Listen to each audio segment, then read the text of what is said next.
At for today's video mga lods, ito na nga po pala yung full video guide kung paano tayo gumawa ng ating flower pole design na may 2 colors combination. Sample video lang to mga lods pero full video tutorial to. Umpisahan na natin. Tara! Bali dito mga lods, magagawa lang tayo ng 6-fold. Ang gagawin natin na medyo malalaki. At least nasa 6 inches. Dito is pupold lang muna natin yung tela natin. Yan. After yan, tatalian lang natin siya tie wire.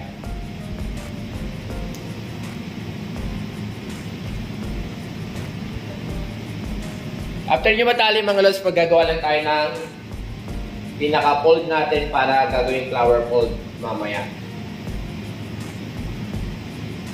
Dahil sample video lang to, makikita nyo wala naman akong kulot sa ilalim.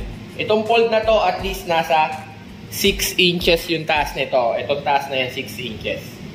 Gagawa lang tayo ng 6 na fold yan mga lods. Ito yung isa, tapos magdadagdag pa tayo ng 5.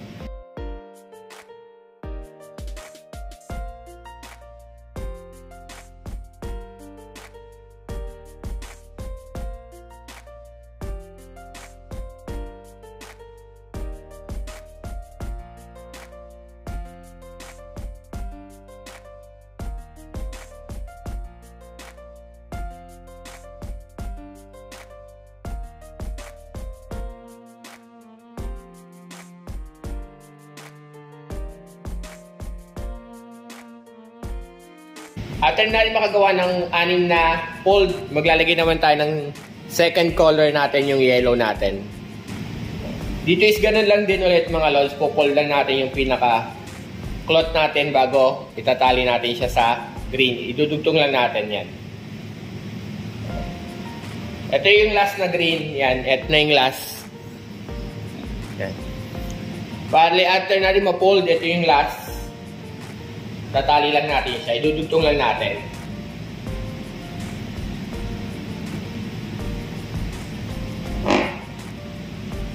Tapos dito mga lods, magpo-fold lang tayo ng 2 fold. At least nasa 5 to 6 inches.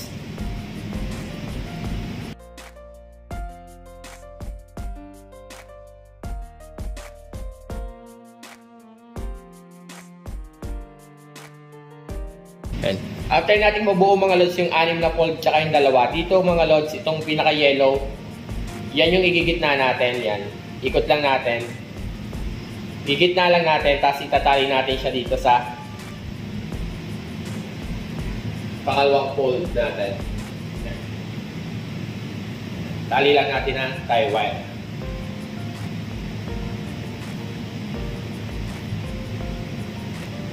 Tapos etong kabilang dulo, eto.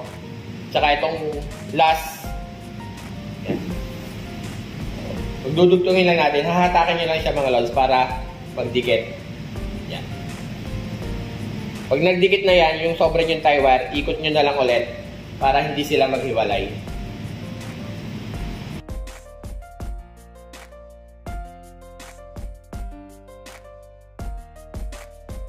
Yan. At bali ito na siya mga lods. Ito na yung 6 kanina. Nakaikot na siya sa yellow.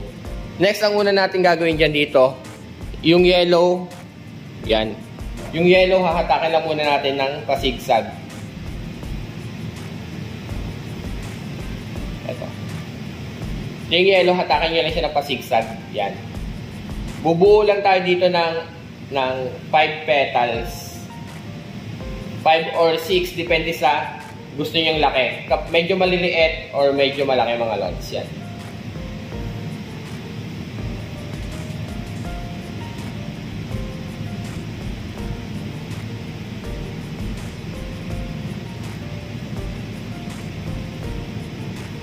Hatakin lang natin ito ng pasigsag parehas.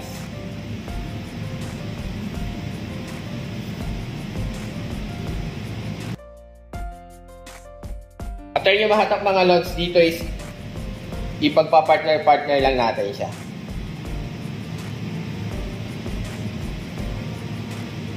At dito nga mga lods is bubuuin nyo lang po yung pinaka 5 petals or yung 5 folds, tapos iipunin nyo lang po sa dulo ng kamay nyo, tapos once na naipon nyo yan, lalagyan na po natin siya ng pin para hindi po siya maghiwa-hiwalay mamaya. Yan, ito na siya. Yan, 1, 2, 3, 4, 5. Gumawa lang tayo ng 5 na petals, tapos lalagyan natin siya ng pin para hindi siya matanggal. Yan. After nyo malaki yung 5, dito sa taas, ganun din yung gagawin natin. Bubulang din tayo ng 5. Dito nga mga lodsis, bubuuin nyo lang din po yung pinaka 5 petals kagaya ng sabi natin. Dito nga mga lodsis, mas maganda kung mas maganda po yung hatak ng pinaka zigzag design nyo para mas madali pong buuin mga idol. Dito nga mga lods, kung medyo pangit po yung pagkakahatak nyo, mas mahirap po siyang buuin. Maganda po dito yung mga Katrina silk, yung medyo mas matigas na tawag dito na tela mga lods. Dito nga ang Gina silk is medyo mas malambot, kaya yan, medyo nalulukot siya, pero basta ma-fold nyo po siya ng maayos, mas madali na po siyang ipin. Dito nga, once na nabuo na natin, is ipipin na po na siya, natin yung pinaka cloth natin, tapos pagsasamahin na po natin yung pinaka bawat petals na ginawa natin. Pag didikitin na natin siya at lalagyan din po natin siya ng pin para hindi po siya maghiwalay.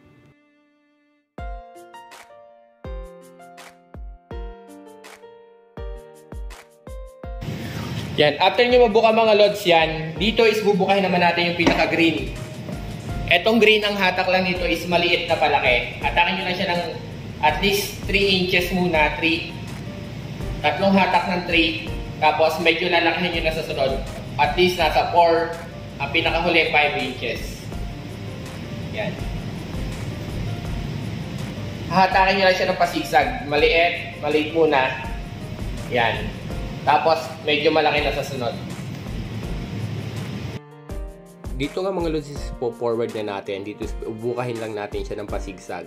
Kung sa tingin nyo mga lodsis, magulo yung pagkakahatak nyo, pwede nyo naman bukahin muna lahat ng fold nyo bago nyo na lang siya ayusin. Once na nabuka nyo na lahat yung pinaka-fold natin mga idol, dito is pwede nyo na siyang ayusin yung pinaka-zigzag once na natapos nyo nang bukahin lahat mga idol para makikita nyo kung aling part yung magulo.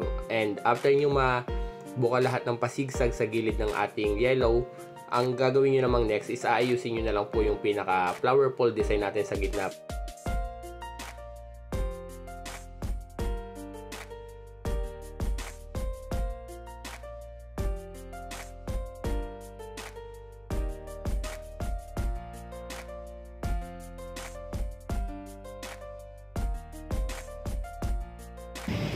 After nyo matapos mga lods, dito nga iayusin na natin yung pinakabulaklak sa gitna, yung kulay yellow natin, para mabuo na natin yung pinaka 2 colors combination natin ng flower fold design mga lods. Dahil sample video nga lang to mga lods, mas maganda tong ilagay sa gitna ng table or sa bawat gilid. Bale, ito na siya mga lods, yung ating flower fold design na may 2 colors combination ng yellow and green mga lods. Dahil sample video lang yan mga lods, makikita nyo wala tayong cloth dyan sa bawat gilid yan. Sa ganitong design mga idol, mas maganda rin siyang ilagay sa gitna ng table or sa dalawang corner. Pwede siyang may scallop design sa gitna, tapos maglalagay kayo ng ganitong flower fold design. Yan. Sa ganitong kalaking flower fold mga lods, sa yellow at least nasa 3 yards mga idol, sobra na yan. O kaya 2 yards pwede na siya mga idol kasi dalawang fold lang yan. Dito na sa pinaka green, at least meron kayong nasa 6 yards to 7 yards. Sobra na rin. May nakalaylay na rin siya sa baba. At bali, ito na nga yung ating 2 colors combination ng flower fold design natin. Yan. Para siyang bulaklak na malaki dyan sa gitna. May sunflower. At bali, hanggang dito na nga lang mga lods yung video yan. Sana'y nakuha nyo po yung tutorial. Kung hindi naman, pwede po kayong mag-comment dyan sa baba para magawan po natin na mas madali or mas mabagal na video mga lods yan. Kagaya na sabi ko mga lods, sa ginagamit ko po dito cloth is Gina silk, tapos ang haba po ng yellow is 2 yards pwede na, sa green naman po is 6 yards pwede na. Pero kung maglalagay po kayo ng scallop design papunta sa kabilang table, at least nasa 8 yards po sana yung magagamit niya. Hanggang dito na nga lang mga lods, follow for more at huwag niyong kalimutang i-share. Maraming pong salamat.